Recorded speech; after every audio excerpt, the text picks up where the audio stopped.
മറ്റൊരു വാർത്തയിലേക്ക് പോകുമ്പോൾ ഇലക്ട്രൽ ബോണ്ടിൽ കൂടുതൽ വിവരങ്ങൾ പുറത്ത്. സാന്റിയാഗോ മാർട്ടിന്റെ കമ്പനിയെക്കുറിച്ച് കേന്ദ്രം മുന്നറിയിപ്പ് നൽകിയതിന് പിന്നാലെ ബോണ്ടുകൾ വാങ്ങാൻ തുടങ്ങിയെന്ന വിവരമാണ് പുറത്തുവന്നത്. 8 സംസ്ഥാനങ്ങൾക്കായിരുന്നു കേന്ദ്ര ആഭ്യന്തര മന്ത്രാലയത്തിന്റെ മുന്നറിയിപ്പ്. രാകേഷ് ചേരുന്നു വിവരങ്ങളുമായി. രാകേഷ്, വലിയ വിവാദമായ ഒരു വിഷയമാണ് ഇലക്ട്രൽ ബോണ്ട്. കൂടുതൽ വിവരങ്ങൾ, ഞെട്ടിക്കുന്ന വിവരങ്ങളാണ് പുറത്തു വന്നുകൊണ്ടിരിക്കുന്നത്. ഒപ്പം രാഷ്ട്രീയപരമായ ആരോപണ പ്രത്യാരോപണങ്ങളും ഈ വിഷയത്തിൽ വന്നുകൊണ്ടിരിക്കുന്നു. ഏറ്റവും പുതിയ വിവരങ്ങൾ എങ്ങനെയാണ്?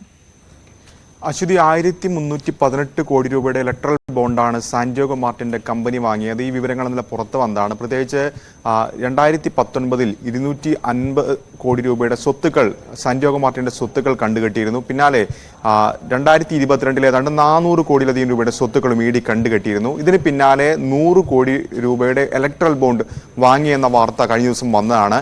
ഇതിന് പിന്നാലെയാണ് ഇപ്പോൾ ഏതായാലും കൂടുതൽ വിവരങ്ങൾ, സാന്റിയാഗോ മാർട്ടിനുമായി ബന്ധപ്പെട്ട കൂടുതൽ വിവരങ്ങൾ പുറത്തു വന്നുകൊണ്ടിരിക്കുന്നത്.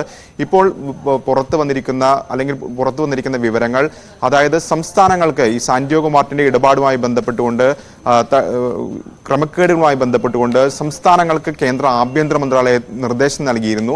സെൻട്രൽ സ്റ്റേറ്റ് ഡിവിഷനാണ് നിർദ്ദേശം നൽകിയത്. അതായത് 8 സംസ്ഥാനങ്ങൾക്കായിരുന്നു, ലോട്ടറി നടത്തുന്ന 8 സംസ്ഥാനങ്ങൾക്കായിരുന്നു ഇത്തരത്തിൽ നിർദ്ദേശം നൽകിയത്.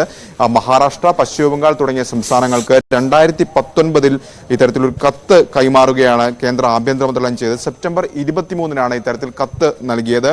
എന്നാൽ അതിന് തൊട്ട് പിന്നാലെ അടുത്ത മാസം, അതായത് October 2019 future gaming and hotel limited 190 കോടി രൂപയുടെ ബോണ്ടുകൾ വാങ്ങി എന്നാണ് ഇപ്പോൾ വ്യക്തമാക്കുന്നത്. അതായത് ഒരു മാസം തികയുന്നതിന് മുമ്പ് തന്നെ ഇത്തരത്തിൽ സംസ്ഥാനങ്ങൾക്ക് കേന്ദ്രം കത്ത് നൽകിയതിന് തൊട്ട് പിന്നാലെ 190 കോടി രൂപയുടെ ബോണ്ടാണ് സാന്റിയാഗോ മാർട്ടിന്റെ കമ്പനി 190 കോടി രൂപയുടെ ബോണ്ടാണ് സാന്റിയാഗോ മാർട്ടിന്റെ കമ്പനി വാങ്ങിയത്. അപ്പോൾ സ്വാഭാവികമായും ഇത് വലിയ ദുരൂഹതയുള്ള സംഭവമാണ്. മാത്രമല്ല, പ്രതിപക്ഷത്തിന്റെ പ്രധാനപ്പെട്ട ആരോപണം ഇതിൽ അഴിമതി നടന്നിട്ടുണ്ട്, ഇഷ്ടക്കാർക്ക് അടക്കമുള്ളവർ ഇത്തരത്തിൽ ബോണ്ടുകൾ വാങ്ങിയിട്ടുണ്ട്, അവർക്ക് അനർഹമായ പലതും നൽകിയിട്ടുണ്ട് തുടങ്ങിയ ആരോപണങ്ങൾ പ്രതിപക്ഷം ഉന്നയിക്കുകയും ചെയ്തിരുന്നു. അപ്പോൾ അഴിമതി പ്രതിപക്ഷം ചൂണ്ടിക്കാണിക്കുന്നുണ്ട്. അതേതായാലും കൂടുതൽ ബലപ്പെടുത്തുന്ന അല്ലെങ്കിൽ ശരിവെക്കുന്ന തരത്തിലുള്ള വിവരങ്ങളാണ് ഇപ്പോൾ ഈ ഘട്ടത്തിൽ പുറത്തു വന്നുകൊണ്ടിരിക്കുന്നത്.